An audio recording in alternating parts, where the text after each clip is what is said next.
क्योंकि बहू झूठ नहीं बोलती। सुधा और राकेश के 3 बेटे थे। शादी के बाद तीनों माँ बाप से दूर रहते और सिर्फ त्योहारों में आते। माँ जी, पिताजी, अगली बार आप लोग हमारे घर आइएगा। अरे नहीं बहू, सब यही आ जाते हैं तो घर खिला खिला लगता है। हाँ बहू, तू हमेशा बुलाती है तो जरूर आएंगे तेरे पास भी। हाँ हाँ, दीदी का घर बड़ा जो है, सब कुछ आपने शादी के बाद दीदी को ही तो दे दिया था। हमें भी दिया होता तो हम भी बड़ा घर लेते। क्यों सुनील? अरे नहीं, पापा ने सबको एक बराबर ही दिया है। छोटी बहू, क्या चाहिए तुम्हें, बोलो। वो आपके सोने की चेन वाली घड़ी है ना, वो अगर आप मुझे, तभी वहाँ मजली बहू भी आ जाती है। और मुझे ना आपका मंगलसूत्र कितना लंबा, सुंदर और भारी भी है। अरे हाँ, तुम दोनों को ही दूंगी बहू, चिंता न करो। चलो अब खाना लगाओ, खाना खाया जाए। सभी मिलकर खाना खाते हैं कि पड़ोसन आ जाती है। अरे सुधा बहन, थोड़ी चीनी तो देना, घर में शक्कर नहीं है और मेहमान सर पर बैठे हैं। अरे छोटी बहू, चाची को शक्कर तो दे दो।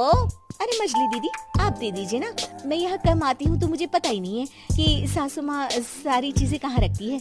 और तुम मैं कौन सा यहाँ रोज शक्कर फाँकने के लिए आती हूँ, मुझे भी नहीं है पता। तभी बड़ी बहू हाथ में चीनी की कटोरी लेकर आती है। चाची, शक्कर आप लोगों का बड़ा सहारा है माँ जी और पिताजी को, वरना हम लोग तो यहाँ रहते ही नहीं। आप जैसे पड़ोसी हैं तो हम निश्चिंत हैं। और जीती रहे बहू, अब तो ये घर पड़ोस कम परिवार ज्यादा लगता है।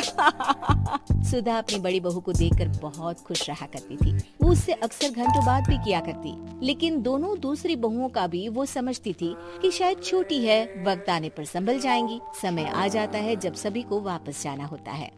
माँ जी, हम लोगों की फ्लाइट पहले है, हमें इजाजत दे। वो सास के गले लगकर चली जाती है। थोड़ी देर बाद छोटी बहू कहती है, माँ जी, मैं ना ये सोफे के कवर और चादरें ले जा रही हूँ, यहाँ तो ऐसी ही पड़ी रहेंगी। हाँ बहू, ले जा। और कुछ चाहिए तो बोल। और तो चाहिए बहुत कुछ, पर चलिए कोई बात नहीं, अगली बार ले जाऊंगी मैं। ऐसे ही मंजली बहू भी घर का बहुत सारा सामान ले जाती है। सभी के जाने के बाद सुधा राकेश से कहती है, घर कितना सूना लग रहा है ना। हाँ, और खाली भी। तुम्हारी दोनों बहुएं सब बटोर गई। अरे ठीक है ना, हम दोनों ही तो हैं, कितना सामान लगेगा। फिर उन लोगों की नई गृहस्थी, इतना मत सोचा करे।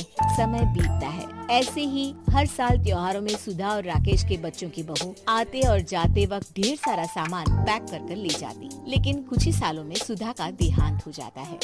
पिताजी, आप यहाँ अकेले क्या करेंगे? हम लोगों के साथ चलिए। अरे नहीं बहू, इस घर में सुधा की यादें हैं, मैं उसे नहीं छोड़ सकता हूँ। अब तुम लोगों की माँ नहीं रही।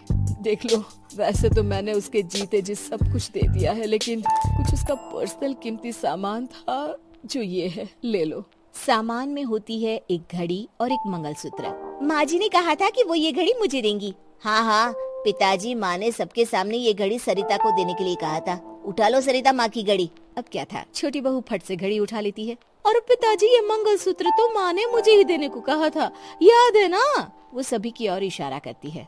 तू भी ले ले ये हार बेटा, कोई बात नहीं। मंजली फटाक से हार उठा लेती है। ससुर बड़ी बहू की तरफ देखते हैं। तुझे क्या दूं बेटा? पिताजी, माँ ने एक चीज मेरे लिए भी रखी है। सभी के कान खड़े हो जाते हैं कि आखिर सास ने क्या रखा होगा बड़ी के लिए। अरे माँ जी तो दीदी से प्यार भी ज्यादा ही करती थी, हमेशा उनसे बात किया करती। जरूर कोई बड़ी और अपनी प्रिय चीज दी होगी दीदी को। और देख लेते हैं ना, वरना तो हम भी बराबर का बंटवारा करेंगे।